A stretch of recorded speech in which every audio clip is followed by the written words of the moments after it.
राधे राधे प्यारे साथियों, प्रद्योत गुरुकुल में आपका हार्दिक स्वागत है। मैं हूं प्रद्योत और आप देख रहे हैं प्रद्योत गुरुकुल यूट्यूब चैनल। आप कैसे हैं दोस्तों?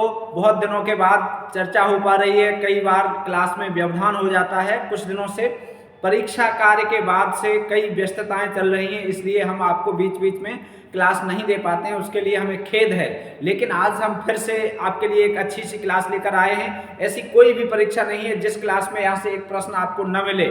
आदिकालीन चर्चा करने वाले हैं हम। आदिकाल में बीसलदेव रासो एक ऐसा काव्य है जहाँ से प्रश्न बहुत बार पूछे गए हैं, और बीसलदेव रासो से प्रश्न हर बार पूछा जाता है, अधिकांश बार पूछा जाता है परीक्षाओं में। तो बीसलदेव रासो बहुत महत्वपूर्ण काव्य है, नरपत नाहल का है। उससे संबंधित जो बहुत ही महत्वपूर्ण तथ्य हैं, जो परीक्षा के लिए आवश्यक हैं, जो परीक्षा में या तो पूछे गए हैं या पूछे जाने की संभावना है। ठीक है, तो आज की क्लास में बीसलदेव रासो स्पेशल पूरा बीसलदेव रासो हम अध्ययन करेंगे संक्षेप में। ठीक है, ज्यादा बड़ी क्लास नहीं करेंगे, महत्वपूर्ण तथ्यों पर ही चर्चा करेंगे बीसलदेव रासो पर। तो चलिए बिना किसी देर के शुरुआत करते हैं। बहुत अच्छी क्लास होने वाली है, सभी साथी जुड़ जाएं शीघ्रता से। आप देख रहे हैं स्क्रीन पर बीसलदेव रासो नरपत नाहल की ये रचना है, और परीक्षा स्पेशल तथ्य इसमें होंगे जो भी परीक्षा के लिए महत्वपूर्ण है। उन सभी तथ्यों पर चर्चा करने के लिए हम यहाँ पर उपस्थित हैं। ठीक है, चलिए भाई, बीसलदेव रासो स्पेशल ये देखो। चलिए, बीसलदेव रासो नरपत नाहल की रचना है। पहला प्रश्न तो परीक्षा में बार बार यही आया है, सबसे अधिक बार तो यही आया है कि बीसलदेव रासो के रचयिता कौन है। तो बीसलदेव रासो के रचयिता है नरपत नाहल। ठीक है, नरपत नाहल है। ठीक है, अब यह विरह गीत काव्य है। ठीक है, कैसा है ये? विरह गीत काव्य है। ये बहुत बार पूछा गया है। बीसलदेव रासो विरह गीत काव्य है। ठीक है, इसमें विरह का वर्णन है और गीत काव्य है, गेय काव्य है। इसे गेय काव्य भी पूछा गया है, इस नाम से भी कई बार। ठीक है, गेय काव्य अर्थात गाया जाने वाला काव्य है, विरह काव्य है। रचना काल इसका 1212 विक्रमी संवत माना है शुक्ल जी ने रचना काल इसका कितना माना है? 1212 विक्रमी संवत। तो ये शुक्ल जी के अनुसार है, लेकिन इनका रचना काल जो इसकी प्रतियां मिलती हैं बीसलदेव रासो की विभिन्न प्रतियां, उनमें अलग अलग है। उनमें अलग अलग मिलेगा आपको 1073, 1076। ठीक है, ये रचना काल भी आपको मिलेगा। 1273 भी मिलेगा कुछ जगह पर। अलग अलग प्रतियां जो इसकी हैं उनमें अलग अलग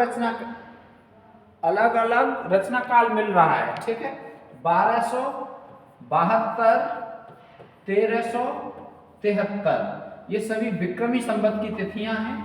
ठीक है, विक्रमी संवत की तिथियां हैं ये। इनकी जो प्रतियां उपलब्ध हुई हैं उन पर ये रचना काल मिलता है। ठीक है, शुक्ल जी के अनुसार तो यही है, और इसी का समर्थन किया है आचार्य हजारी प्रसाद द्विवेदी जी ने। उन्होंने भी इसका रचना काल यही माना है। ठीक, आचार्य हजारी प्रसाद द्विवेदी ने भी इनका रचना काल इसका कौन सा माना है? जो शुक्ल जी ने माना है। ठीक है, और इसके अलावा भी बहुत सारी इसकी तिथियां मिलती हैं, लेकिन ये मुख्य हमने आपको बताई। इसके संबंध में ये पद प्रचलित है, ये पंक्ति प्रचलित है रचना काल के संबंध में। 1272 मझार जेठ बदी नवमी बुधवार। 1272 मझार जेठ बदी नवमी बुधवार। ठीक है, जेठ महीने की जेठ बदी नवमी तिथि और बुधवार दिन था। 1272। अब ये जो 1272 है, इसका अर्थ शुक्ल जी 1212 विक्रमी ले रहे हैं। ठीक है, 1212 ले रहे हैं। ये प्रश्न भी पूछा जा सकता है, 1272 मझारे का अर्थ क्या है, 1272 का अर्थ क्या है? तो 1272 का अर्थ 1212 है। ठीक है, ये बहुत महत्वपूर्ण बात है। ये पद प्रचलित है, ये पंक्ति प्रचलित है इसके संबंध में। अगला है बीसलदेव रासो में 4 खंड हैं। ये परीक्षा में कई बार पूछा गया है, बीसलदेव रासो में कितने खंड हैं? तो बीसलदेव रासो में 4 खंड हैं। कितने खंड हैं? 4। बहुत महत्वपूर्ण है, और इसमें चरण 2000 हैं और 100 पृष्ठ हैं। ठीक है, 2000 चरण हैं, 100 पृष्ठ हैं। चारों खंडों की कथा क्या है, चारों खंडों में क्या वर्णन है, ये हम चर्चा करेंगे। यहाँ से बहुत महत्वपूर्ण प्रश्न बनते हैं। चलिए, तो चार खंड हम चर्चा करने वाले हैं। पहला खंड इसका है, उसमें क्या है, राजमती और सांभर के बीसलदेव का विवाह है। ठीक है, राजमती इसकी नायिका है, नायिका पूछी जाएगी तो आप क्या बताएंगे, राजमती। ठीक है, नायक पूछा जाएगा तो बीसलदेव। ठीक, ये आप हमने यहाँ लिखा नहीं है, चाहे तो आप यहाँ पर इसे अलग से नोट कर सकते हैं। नायक पूछा जाता है, नायक बीसलदेव। ठीक है, बीसलदेव इसके नाम पर ही ग्रंथ का नाम है। ठीक है, बीसलदेव। और नायिका राजमती है, नायिका का नाम क्या है, राजमती है, ये भी आप याद रखेंगे। और राजमती कौन थी, मालव भोज परमार की पुत्री थी। राजा भोज परमार, जो परमार थे उनकी पुत्री थी ये। ठीक है, मालव के राजा भोज थे, उनकी ये पुत्री थी कौन, राजमती। और सांभर के थे बीसलदेव, इनका विवाह हुआ पहले खंड में। ठीक है, तो काय का वर्णन है, विवाह का। दूसरे खंड में क्या है, बहुत महत्वपूर्ण खंड है, बीसलदेव का राजमती से रूठना और उड़ीसा जाना। ये पीजीटी में, टीजीटी में और असिस्टेंट प्रोफेसर में, कई बार नेट में भी पूछा गया है कि राजमती से रूठकर बीसलदेव कहाँ गया था। बीसलदेव कहाँ गया था, तो बीसलदेव गया था उड़ीसा। राजमती से रूठकर बीसलदेव उड़ीसा गया था। ठीक है, तो ये आप याद रखेंगे, बहुत महत्वपूर्ण तथ्य, बहुत पूछा जाता है। कितने वर्ष वहां रहा, तो 1 वर्ष वहां रहा। कितने वर्ष रहा, शुक्ल जी के अनुसार वहां पर ये 1 वर्ष रहा था। ठीक है, 1 वर्ष रहा था शुक्ल जी के अनुसार। ठीक है, अब एक बात और बताएं, ये वहां गया क्यों था और रूठा क्यों था, पता है आपको? ये इसलिए रूठा था, ये जो इनके अंदर थी अहम की भावना, अहंकार था। किन के अंदर, बीसलदेव के अंदर भी और इनके अंदर भी। इनके अंदर था कि मैं भी राजा की पुत्री हूँ, उनके अंदर था कि मैं राजा हूँ। अब दोनों में भाई अहंकार है। अब अहंकार है तो उन्होंने ये कह दिया कि मैं सबसे अच्छा राजा हूँ और मेरे जैसा कोई राजा नहीं है। तब मेरे जैसा कोई राज्य नहीं है। तब राजमती ने ये कहा कि अरे तुमसे अच्छा तो उड़ीसा का राजा है। कि अच्छा, वो कैसे अच्छा है, कि अरे तुम्हारे यहाँ तो जो खदाने हैं उनमें नमक निकलता है। चित्तौड़ का था ये, कहाँ का राजा था ये, राजस्थान जो आजकल लग रहा है वहाँ का था। ठीक है, तो तुम्हारे यहाँ तो नमक निकलता है खदानों में और उड़ीसा में निकलता है हीरा, सोना, चांदी आदि। तो वहां का राजा अच्छा हुआ या तुम? तो इन्होंने कहा अच्छा, मेरी बेइज्जती कर दी, चलो मैं हीरे और पन्ना लेकर आता हूं। तो हीरे और पन्ना लेने के लिए ये उड़ीसा चला गया था, इस बात पर रूठ कर गया था ये। ठीक है, तो ये बीसलदेव रासो में ये बहुत अच्छा वर्णन आता है। चलिए अब यहाँ से आगे की देखते हैं। यहाँ थोड़ा सा आज ये थोड़ा मॉडिफाई मांग रहा है, कोई बात नहीं, हम 2 तक ये देखो अगला। चल, तीसरा खंड 3 में क्या है, राजमती का विरह वर्णन। ये देखो, राजमती का विरह वर्णन पूछा जाता है, बहुत आता है। राजमती का विरह वर्णन कौन से खंड में है, तो तीसरे में है। तीसरे में राजमती का विरह वर्णन है और बीसलदेव का उड़ीसा से लौटना। फिर क्या होता है, बीसलदेव उड़ीसा से लौटकर वापस आ जाता है। इस चीज सब का वर्णन है खंड 3। अब है खंड 4, भोज का अपनी पुत्री को बुला लाना। जो भोज है वहां से अपनी पुत्री को वापस बुला ले जाते हैं और बीसलदेव का वहां जाकर राजमती को पुनः चित्तौड़ लाना। फिर भोज के यहाँ से बीसलदेव राजमती को पुनः ले आता है चित्तौड़। ठीक है, तो इस सब कथा का वर्णन 4 खंडों में है।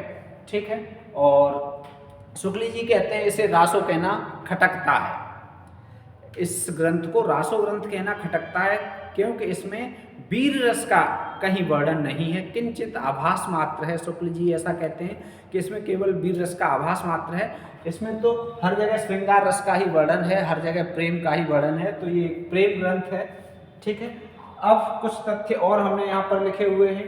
एक प्रश्न बनता है कि राजमती ने भगवान, ये पॉइंट है, राजमती ने भगवान शिव को उलाहना दिया था।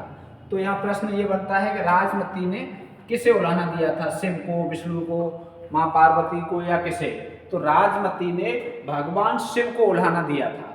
अब उलाहना क्या दिया था, क्या उलाहना दिया था, आप ये बताइए, कमेंट कीजिए। उलाहना क्या दिया था? राजमती ने उलाहना दिया था शिव को, लेकिन वो उलाहना क्या था ये आप बताइए। बहुत अच्छा उलाहना दिया था, बहुत अच्छी बात है। क्या उलाहना दिया था?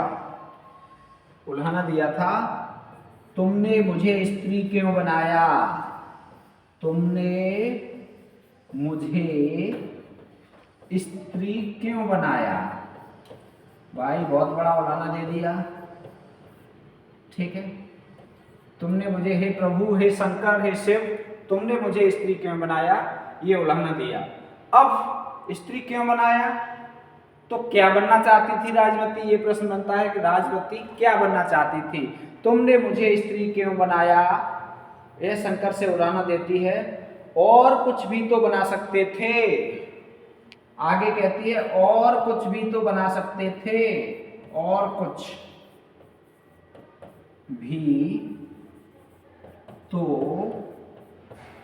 बना सकते थे, और कुछ भी तो बना सकते थे।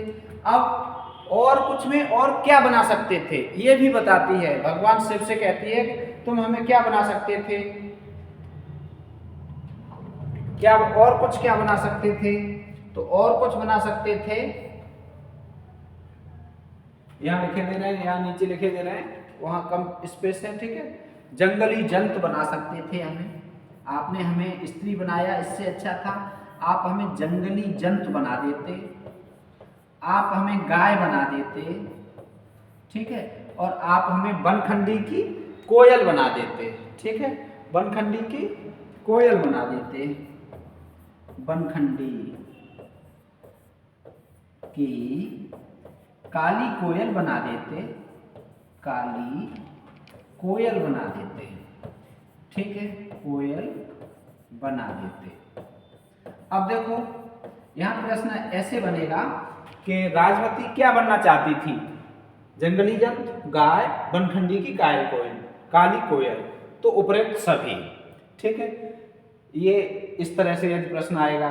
और यदि आएगा कि क्या नहीं बनना चाहती थी, उसमें 4 विकल्प दे देंगे, जंगली जंतु, गाय, वनखंडी की काली कोयल और हिरनी, या कुछ और लिख दिया, वहां कौवा लिख दिया, मोरनी लिख दिया। ठीक है, तो ये एक अलग विकल्प होगा, वो गलत हो जाएगा। तो इनमें राजमती कहती है कि हे शिव, तुमने मुझे स्त्री बनाया, इससे अच्छा तो मुझे जंतु बना देते, जंगली जंतु कोई बना देते। इससे अच्छा होता कि आप हमें क्या बना देते, गाय बना देते। इससे अच्छा होता कि आप हमें वनखंडी की कोयल बना देते। ठीक है, तो ये इच्छा प्रकट की थी, किसने की थी? राजमती ने। ठीक है, तो ये चलिए आगे, यहाँ से आगे के तथ्य के लिए आगे बढ़ते हैं। चलो भाई, ये देखो अच्छा ये तो हो गया है।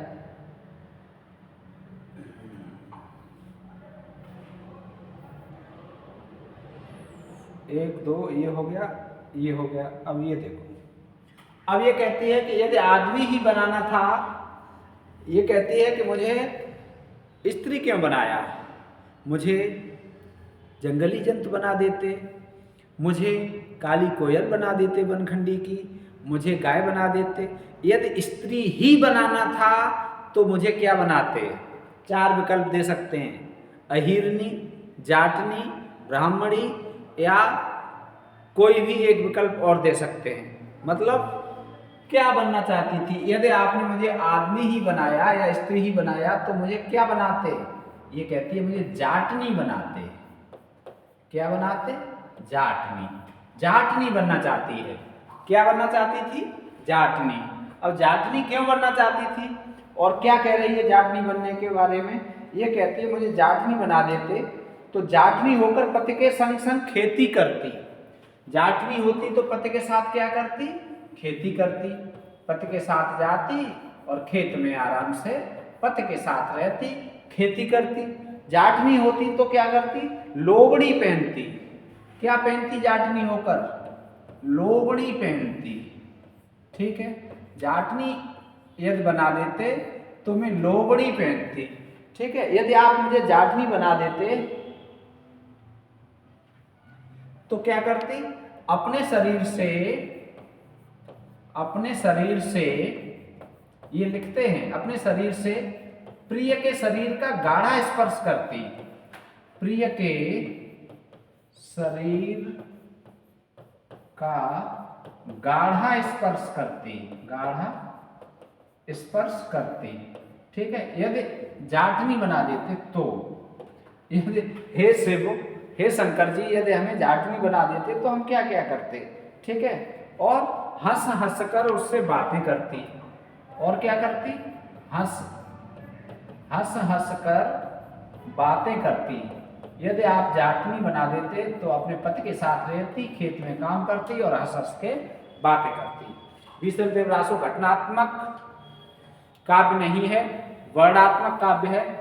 ये स्टेटमेंट है, कथन है, बीसलदेव रासो घटनात्मक काव्य नहीं है, वर्णनात्मक है या वर्णात्मक है। ये शुक्ल जी का कथन है। ठीक है, कैसा काव्य है? घटनात्मक नहीं है, वर्णात्मक है।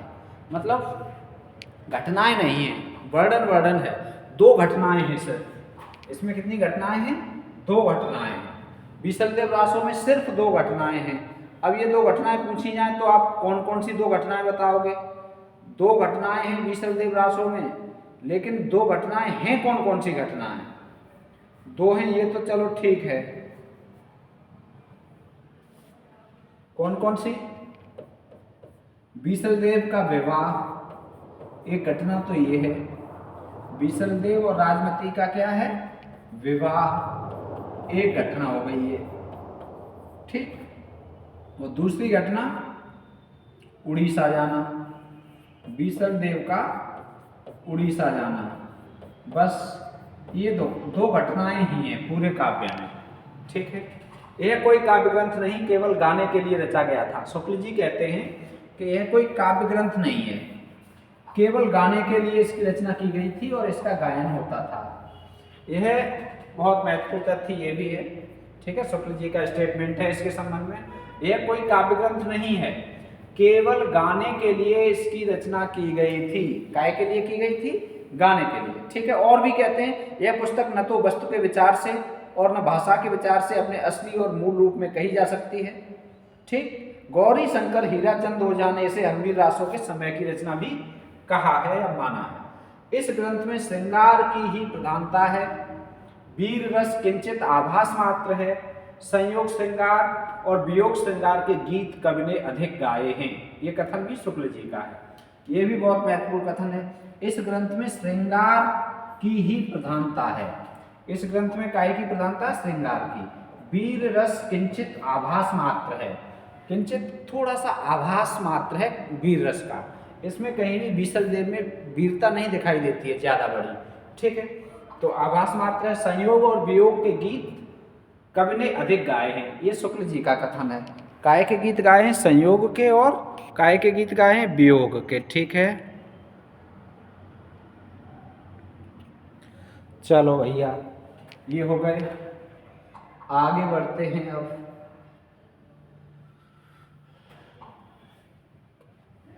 आगे बढ़ते हैं बीसलदेव रासो।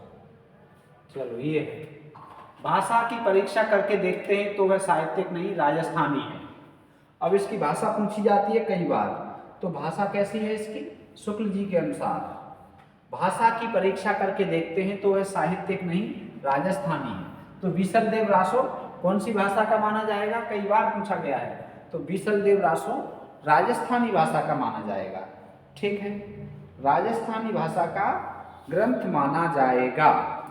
और ये जो प्रेम का वर्णन है, इसमें श्रृंगार का जो वर्णन है, ठीक है, प्रोषित पत्रिका का जो वर्णन है, ठीक है, जिसका पति परदेश चला गया है, तो ये एक सामंती वर्णन है। ठीक है, कैसा वर्णन है? सामंती वर्णन। ऐसा कैसे है, क्या है इसमें? क्या है कि जो राजमती है, राजमती, ठीक है, जब उसका पति चला जाता है उड़ीसा, तब तो वो कल्पनाएं करती है, विरह में पीड़ित रहती है। ठीक है, और जब आ जाता है तब क्या करती है? तब भी अलग तरह की क्रियाएं करती है, दोनों तरह से परेशान है। ठीक है, बहुत परेशान दिखती है, बहुत परेशान दिखती है। ठीक है,